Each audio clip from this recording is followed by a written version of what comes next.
Hi, so today I was surprised to see the USB receiver for my mouse without its metal shell. When I checked, I found the shell stuck in the laptop board. Using a pair of tweezers, I gently removed it without causing any damage.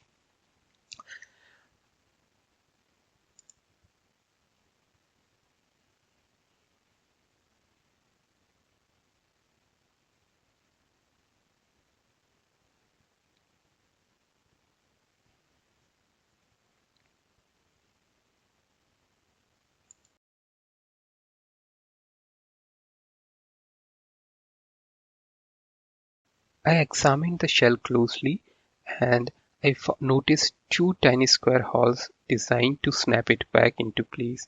You can see that in picture. I will just show it here. With a little creativity and a watch pin removal tool, I pressed the shell back into the receiver securely. To make sure everything was working fine, I tested the USB receiver by inserting and removing it few times. The connection felt solid.